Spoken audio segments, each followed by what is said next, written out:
Caroline Dowd-Higgins. Thank you for listening to Your Working Life, my podcast series featuring thought leaders in the career and personal growth arena. Now, I know that you spend a significant portion of your life at work, so my goal is to provide you with tools, inspiration, and resources so you can enjoy your career and love your life.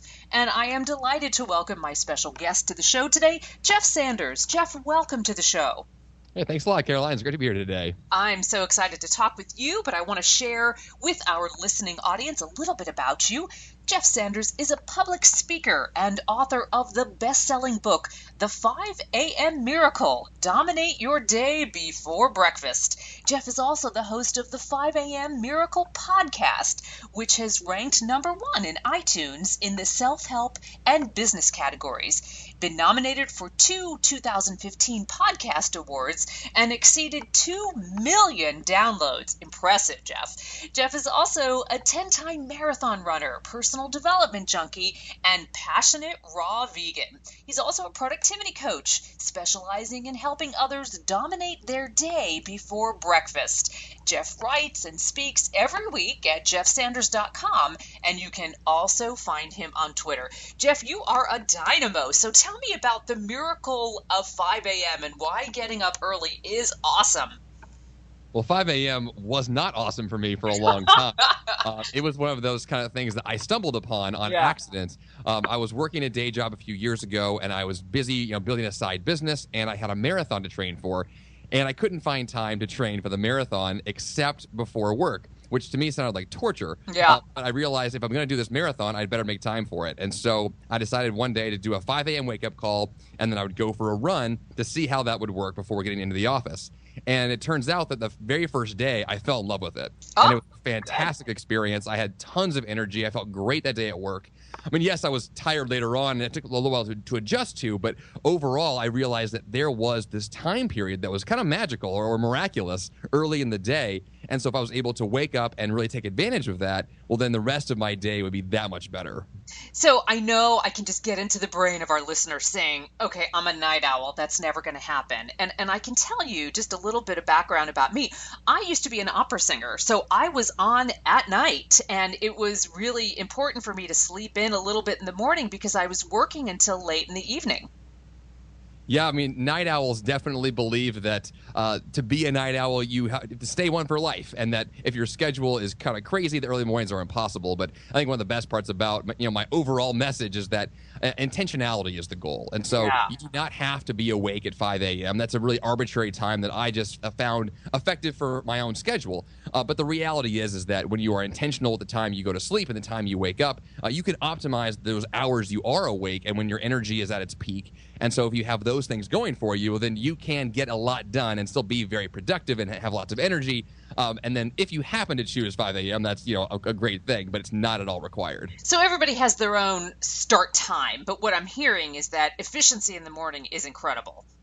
Yeah, I mean, if you wake up with a plan, a written plan to say, here's how the morning routine is going to go for me, here's what I want to accomplish, here's the time frame I have to work with, then you're able to really approach your day with a sense of control, and you can do the activities that really optimize your day. One of the focuses that I have is energy earlier in the morning. I want to make sure that I'm doing, a morning run. I have a smoothie. I'm drinking a lot of water, and I'm preparing myself for the workday. So when it begins, I can really tackle it with my best, mental faculties and physical abilities ready to go. And so that is really the intention, is you begin your day the way that you want to begin it. So Jeff, you talk about this so beautifully in your book, The 5 a.m. Miracle, Dominate Your Day Before Breakfast, but just give us a hint of this 5 a.m. blueprint. And you've got a 7-step system for extraordinary productivity, and it's really incredible. So whet our appetite with this. Yeah, the 7 steps of the blueprint really outline an overall life structure. So if you wanted to have some grand goals be accomplished in your life, this is a way to structurally and methodically approach the way that you not only begin each day, but more importantly, how the overall long-term picture looks. And so I break down a number of different strategies with productivity, with a quarter system, which is a way to outline your entire year in 3 months instead of 12 months. And the whole thing really begins with that, and it breaks down week by week and day by day to the extent that you can wake up tomorrow morning morning and say, I know that the important activities I have scheduled are aligned to my grander goals long term. And so I'm really taking advantage of, the best hours in my day, but I'm also doing the things that really, move the needle and make progress happen faster. And so the 7 steps really allow you to have that confidence that each and every day you're doing the things that matter to you, that really are accomplishing your own goals. And when you have all those pieces in place and all the different strategies I discussed, then you really can optimize all of your time and really get the most done. And I really appreciate a system, a plan, being organized. That really resonates with me. You clearly are an amazing man in your health and wellness. You're a marathon runner. You're a personal development junkie. You talk about being a passionate raw vegan. So that might be daunting to some people that are really trying to get more in control of their health. Has this early morning start time helped you in your health and wellness regime? Oh, there's no doubt about it. I think that waking up early, one of the best things for me personally is that my ability to then focus on my health, because I think that's so easy to wake up at the last minute and just scramble to get ready for work, and you run out the door in 30 minutes and and you're exhausted and you're stressed out, and then you grab the coffee, you grab the donut, and the day does not begin the way it should. Yeah. Versus waking up with a little bit of extra time in the morning so you really can be more intentional about having a healthy breakfast or going for a morning workout or taking care of yourself. And so when I'm able to take care of myself early in the day, the rest of my day is that much healthier because I'm going to continue that flow, the rest of those hours. And so, yes, prior to the 5 a.m. wake-up calls, I was not as healthy as I was after I began, that lifestyle choice. And I think that it really is a choice to choose health, to choose to wake up early, to prioritize that. And so that's definitely, the answer to your question is certainly yes, waking up early can make you a lot healthier. Now, I think I know how you're going to answer this, but I just want to say that I believe in a really good night's sleep, and that might change from time to time if I am called to work late in the evening. But I'm all about, for me, getting 8 hours of healthy sleep. It's how I stay well and healthy. What are your thoughts about sleep? There's no doubt that sleep is the foundation for your day. So if you're going to choose, I've had this question all the time on my podcast. Someone will ask me, well, Jeff, if I'm going to stay up late one night till midnight, should I get out of bed at 5 a.m. the next morning? And the obvious answer to me is no, because that's going to be exhausting for you, not only that next day, but then later in the week as well. And so if you can get an optimal amount of sleep for you, that's 7, 8, 9 hours, whatever it is, get the rest you need, and then begin your day with that extra foundation of real energy that comes from the sleep. And so, yes, you want to make sure that sleep is your top priority. So I like that. So you're saying be nimble, be flexible, as much as you can have structure, do it. But there are the occasional times where you've got to adjust. Oh, certainly. I know that this week, for example, yes, I'm on the 5 a.m. wake-up call all week, but I have one day where I have to go to the airport late at night to pick up my wife, late flight, and that day is going to throw off my schedule. But I will then readjust in the days following that to get back on track. Got it. Well, thank you for giving us permission to do that. That's essential. So let's talk about establishing lasting anchor habits as you identify them.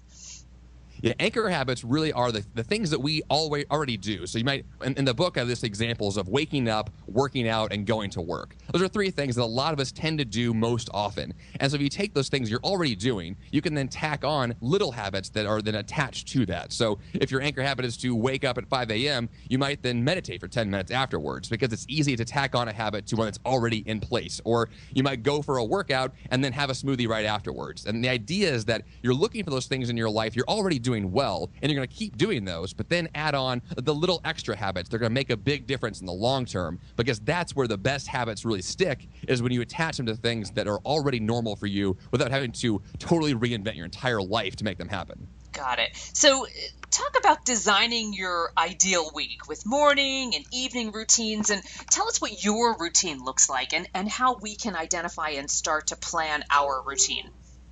So the ideal week is really just a way to say, here's the big picture of my week. And if I had literally a week that was ideal for me, what would the big picture look like? What structures would be there? So I'll have things like an early morning wake-up call at 5 a.m. with an ideal morning routine. I'll have an evening routine that allows me to be asleep by 9 p.m. And I kind of backwards plan each of those days with these big blocks that says, if the week was the way I want it to be, I'd be working out at these times, I'd be, hanging with my family at these times. And when you schedule it like that and you see the big picture, then you can actually wake up every day and say, well, how could today be ideal? How can I stick to this schedule overall?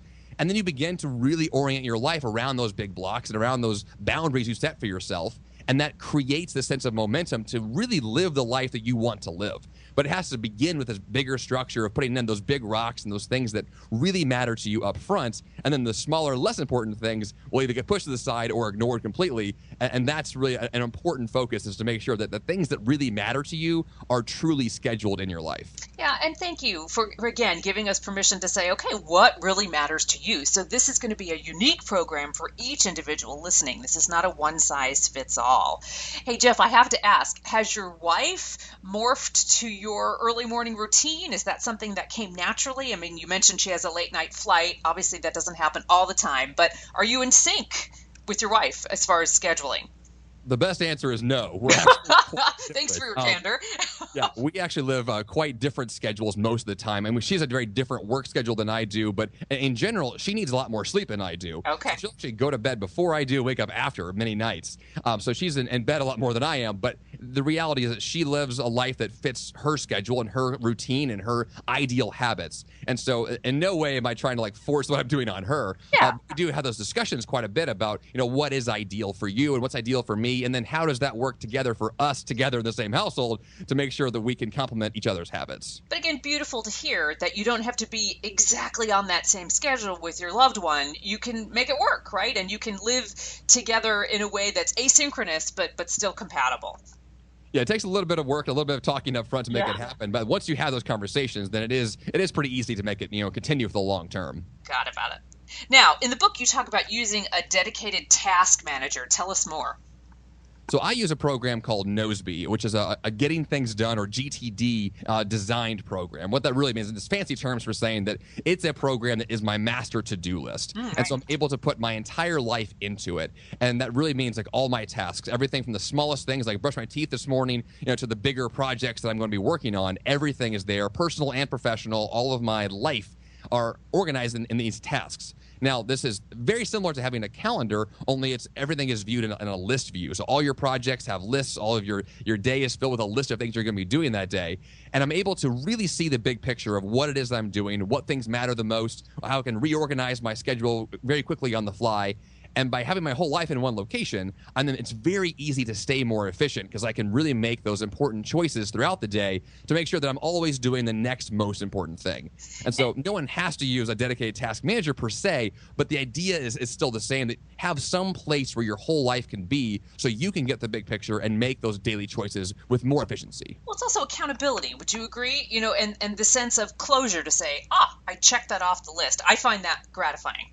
Oh, I'm definitely a checklist junkie. I love to check those things off the box. I mean, if I have an opportunity, like I will, do something and then go add it to my list just so I can check it off the list again. Yeah, I love it. That's the kind of person that I am. So, but you have the opportunity to really organize your day more effectively. I think you definitely have, the chance to do so with a task manager, and that's one of the best tools to use. Got it. And it's Noseby. Tell us more. This is an online program. Is it a mobile-friendly app? Yes, it is. Actually, it's available everywhere, which is why I love it so much. It's Nozbe. It's a Polish company, and actually it's a made-up word, which is kind of funny. I've talked with the guy who created it before, but he created this program with the intention being that everyone can access this from anywhere. So it's on Mac and PC and on your phone and on the Apple Watch, and really it's everywhere. Oh, awesome.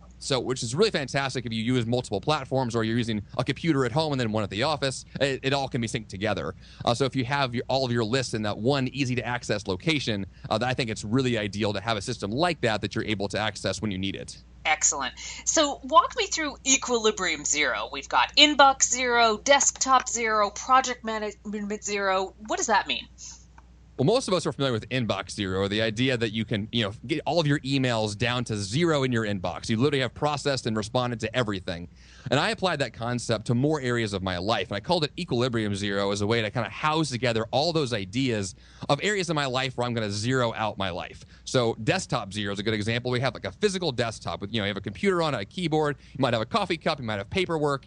Now, I have a zeroed out desk, which means that the only things that are on my desk at any given time are things I'm actively working on. And when I'm done with those things, I put them away. Same thing with an email arrives in your inbox. You use it, you process it, you reply to it, and then you file it away or you delete it. And I apply that to my physical office. I apply that to my home, everywhere that I can to say, everything has a place. Everything belongs somewhere. And the only things that are going to be actively out are things I'm currently using. And when I'm done, I put them away. It's a very intentional system, and it takes a lot of practice to get good at it because you have to make those choices up front as to where things go. But once you've made those choices, it's so easy to maintain that system, and then you have the clarity and the cleanliness in the organization in your entire life. So I totally appreciate the clarity, the cleanliness, and the organization. Are there times, and let me help you understand what I'm getting at. My concern is for some of our listeners who err on the side of being the workaholic, who will stay late, skew their what's important in their life, and lose that sleep, not be able to honor their health and wellness because they're constantly trying to zero out, and sometimes the supply and demand is off. Are there ever times, Jeff, where you say, okay, this can wait till tomorrow, and you push it from your to-do list to your tomorrow list? Yes. I have a thing called my evening boundary. So at 8 p.m. every day, I stop work for the day. And that's a really tough boundary for me to keep, even for myself many times, because I have that same tendency. Like, I want to keep working. Yeah. But without that hard boundary, I would continue on late into the night. And so I know that because I prioritize my sleep and my regimen and my habits, it's really important to set your own boundaries of when you stop the work. So sometimes it is better to continue working if it's going to really finalize a big project or the launch of something really important. But if you're not doing a massively important project, most work can wait till the next day. And so you have to really apply that boundary for yourself to say, here's the cutoff time. At this stopping time, the bell rings and I'm done. And I walk away. But you have to make that call for yourself up front. And then in the day, of course, you have to decide what's important today. But to know up front what those boundaries are and to know what that system looks like, once you follow it, it does really work well. Excellent. Thank you for that, because I do agree with you. Boundaries are important, and they change, right? They ebb and flow, but it's important that we are in control of those boundaries. So I love this tracking of progress, and you really advocate for a weekly, a monthly, a quarterly, and an annual review. So tell me more about that concept.